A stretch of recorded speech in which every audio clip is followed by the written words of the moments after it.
China, sinabihan ng Pilipinas, hoy, bago kayo magtungo sa iyong insyola, magpaalam muna kayo. Dahil kung hindi, bobombay namin ng tubig ang inyong mga barko. Babanggain namin yan. Kukunin namin yung inyong mga pagkain. Nako, pasensya na po sa salita pero napakabastos po talaga ng China. Sobrang bastos. Bastos ang tawag talaga niya. sila. Judas Hestas Barabas. Walang respeto. Nasa linya po si Commodore Roy Vincent Trinidad, ang tagapagsalita ng Philippine Navy. Magandang umaga po, Commodore Trinidad. This is Erwin Tulfo and Aljo Bendijo. Sir, welcome to Punto Asintado Reload. Yes, Kong Erwin, good morning. Good morning din, Aljo. Morning po. Sa Punto Asintado, taga-subaybay, magandang umaga sa inyo lahat. Sir, lahat ho ng Pilipino yata, medyo na-voice it dito sa dialogue ng China na magpaalam daw muna tayo bago tayo pumunta ng Ayungin Shoal. Paano ho ito ngayon, sir? Sabi nga, sa bagay, sabi ho ng NSC natin, ni National Security Advisor, Secretary Anyo, na ba't tayo magpapaalam? Ganon din ang sinasabi po ng Philippine Navy at ng AFP. Why do we have to do that, Commodore? Ano po ang masasabi nyo rito, Commodore Trinidad? Kong Erwin, hayaan nyo munang hiramin ko ang mga salita ninyo, ano? Opo. Ganito ang masasabi ko dyan. Hoy, mga inchik, umalis kayo sa EEZ namin. Yun muna dapat ang pag-usapan natin. Opo. Bago sila magsimad ng kahit ano, sila ay wala sa lugar to demand anything because in the first place dapat, Kong Erwin, Opo. they should not even be in our exclusive economic zone. Mm-hmm. Okay. Ang tanong ho natin ngayon dito, kagaya po ng... pero what can we do, sir? Kung sakasakali kagaya nga niyan, hinaharas ho tayo. What can we do? Ayaw naman ho natin makipagyera dahil wala tayong, sabi nga, wala tayong kakayahan. Ayaw nating banggain itong China. So, anong options natin when the situation calls for something na tayo ay babanggain na lang muli, bobombahan ng tubig? What can we do? Ika nga, Commodore Trinidad. Yes, Kong Erwin, ano? Una sa lahat, ito ay mga challenges na unlike sa ISO na master na natin, ano? Ito right now, pinag-iisipan natin how to conduct our rotation of troops and reprovisioning of supplies with all the challenges. So napipilitan tayo gumawa ng iba't ibang hakbang. And I would like to say that we are up to it, but unlike before na yung ating plano ay pwede natin maulit, this time around, iba-iba yung ating approaches. Kasi may mga challenges na hinaharap sa ngayon. Can't we just stand on our ground, Commodore Trinidad, and say na, no, this is our EEZ, wala kayong karapatan. You can stay there a few hundred meters away, pero this is Ayungin Shoal. We will resupply our ship, our troops, so you can't do anything. Can we do that? Now, wala kayong magagawa. Whether you like it or not, magre-resupply kami.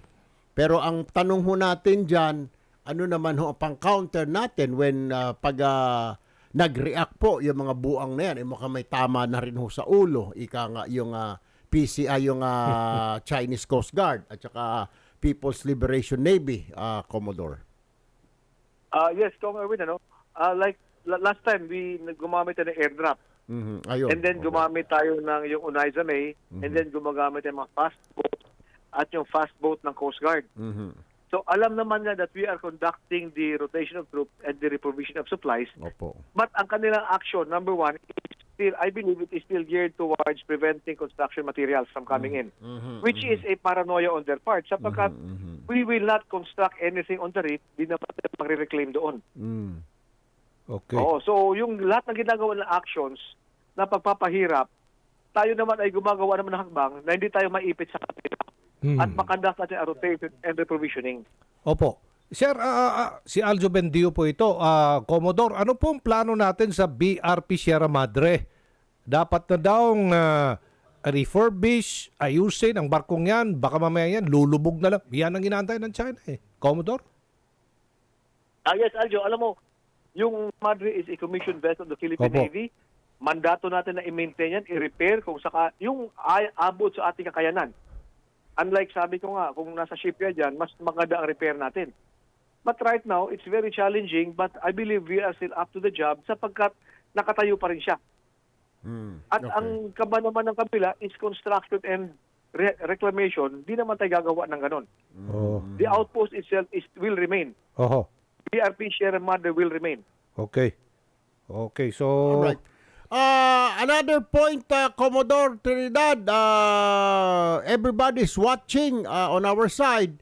June 15, start na rin ang panghuhuli sa mga trespassers dyan po sa South China Sea na sinasabi ng China, pati WPS South China Sea na rin. Paano po ito? Are we ready? Ano na po? May mga contingency plan na po ba kayo kung sakasakaling may mahuli ng mga kababayan natin ng mga mangingisda or maging Coast Guard yata, huhulihin po nila, Commodore Trinidad? Yes, Kong Erwin, the contingencies are not only reactive na kung sakali may mahuli. Opo. A lot has been going on to prevent it from getting there. Mhm. And this includes increasing patrols, this includes involving our ally and partners Aha. and like-minded nations Oho. para ma-increase yung international presence na hindi umabot sa hakbang na manghuhuli ang China. Sir, panghuli na lamang, may nagtanong lang ho nito. Kung sakasakali, sir, sabihin ng allies natin, US yan or Japan, ano bang kailangan ninyo dyan? I'm sure, siguro sasabihin nun natin mga malalaking barko, Commodore Trinidad? Yes, Kong Erwin, it will be a combination of different capabilities, but higit sa lahat, kailangan natin na mas capable ng mga barko. At Okay. syempre, yung mga ibang asymmetric approaches.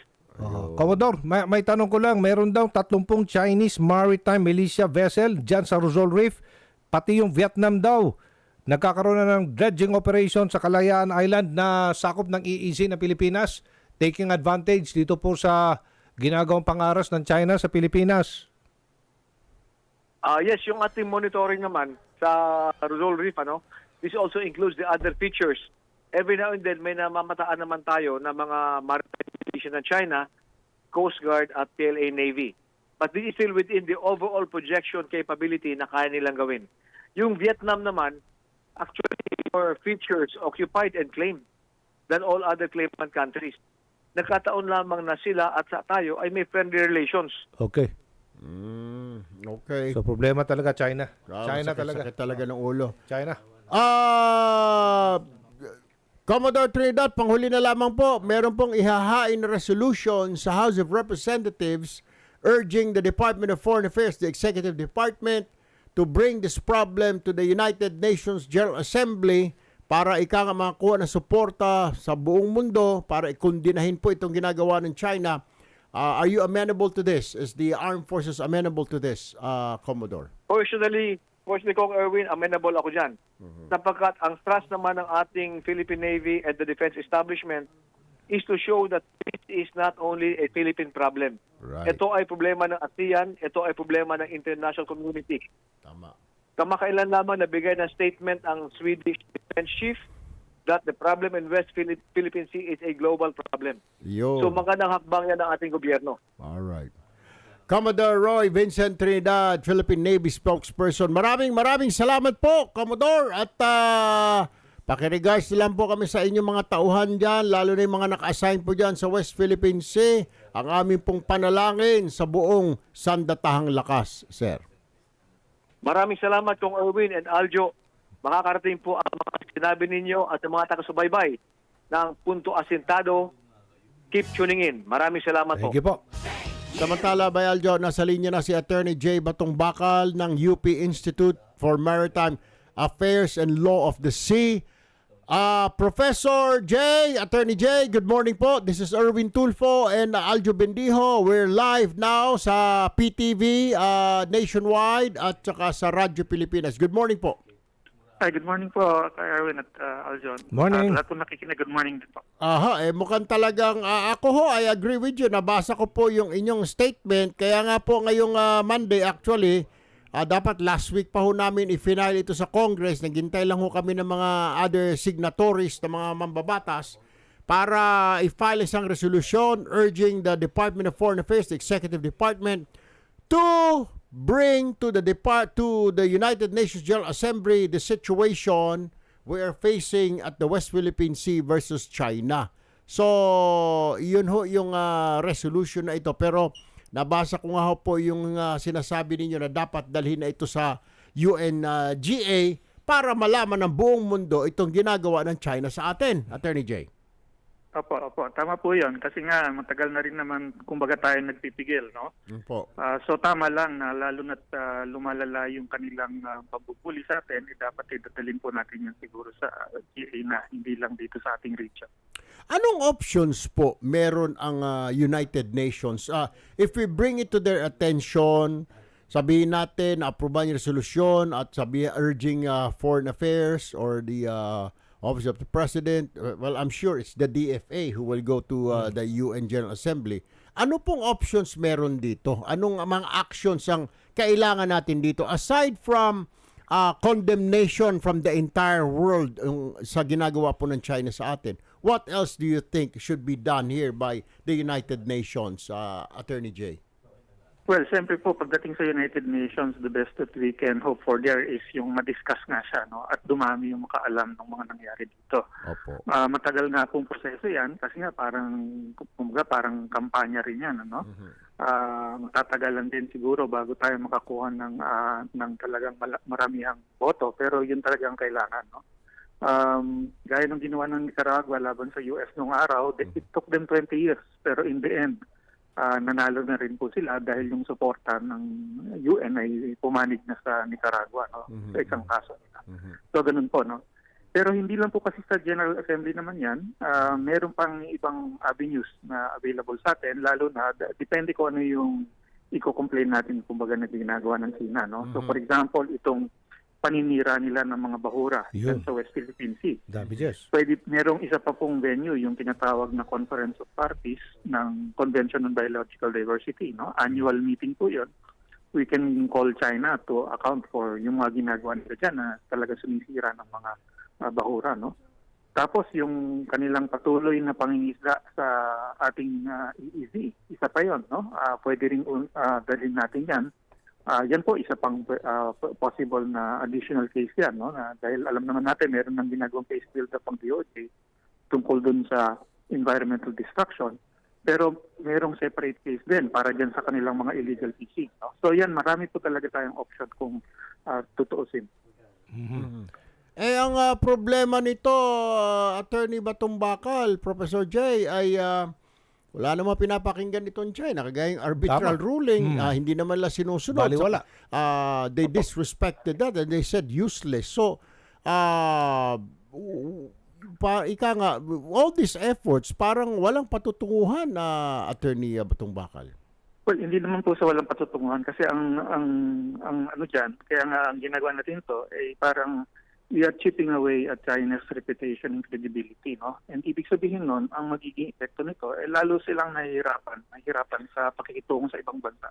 Sa ibang aspeto naman, kunwari, sa trade, o kaya dyan sa mga cooperation nila, no? Kasi maraming magdududa talaga kung mapapagkatiwalaan ba sila sa mga agreement o hindi, no? So yun yung tinatawag nating cost din. It may not be direct, pero it will be real talaga, no? Kaya ngayon, kung napapansin natin, ang daming walang tiwala sa China. At dahil doon, yung ekonomiya nila nag-uumpisa ng mahirapan, no? Wala nang bumibili ng mga produkto nila o kaya hindi sila makakuha ng mga merkado para dito sa kanilang mga produkto. No? So yan, meron po talagang epekto yung ginagawa natin. All right. Attorney Jay Batong Bakal, Director, UP Institute for Maritime Affairs and Law of the Sea. Maraming salamat po. Magandang umaga sa inyo, Attorney Welcome Professor Jay. Welcome. Hindi naman pwedeng i-boycott natin ang China products dito kung mahirapan din tayo na, di ba? Alam mo ba Oh. na napanood ko dun sa Yung ano? sa ika nga Channel News Asia Okay. documentary.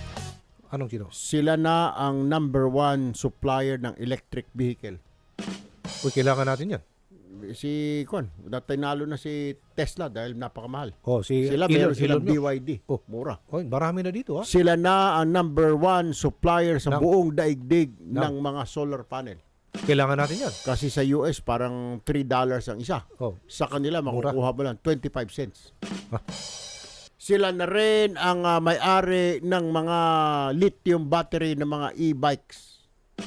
Kailangan natin yun. Mga e-vehicle. Dahil lahat ng mga nagmimina ng mga nickel at mga iba pang mga Oh. para sa materyales Components ng lithium, ay sila na rin ang bumili. Ang masaklap, dito Sila na rin ang supplier Ng- ng mga baso, plato, etc. etc. Made in China. Tignan mo yung plato sa bahay nyo. Oh. Tignan mo, nakalagay, made in China. Napunta ka ba ng Taytay lately? Oh, di ba? Ha? Doon sa Taytay, ha? Oh. Diyan sa palengke ng Taytay. Dati, wala talaga yung lugar na yan, eh. Patay talaga. Ngayon, ang daming building. Nakalagay doon, Chinese character. Oh. Sa mga textile, tela. Grabe. Sila na rin ang supplier ng Ng- mga textile natin, ng mga t-shirt. Tela. Yung mga kaski na binili mo dyan sa mga kilalang mall, Oh. China galing yung Kaya, mga tela. kaya pala ang dami ko nakitang China-made na mga sasakyan ngayon.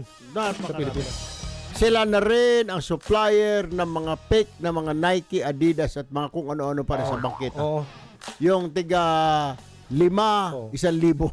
May nakita ako, Adidas. Ano? Adidas. Adidas. Oh. Baka maling spelling. Meron din, Neki. Neki. Wrong spelling. Wrong spelling is wrong. Anyway,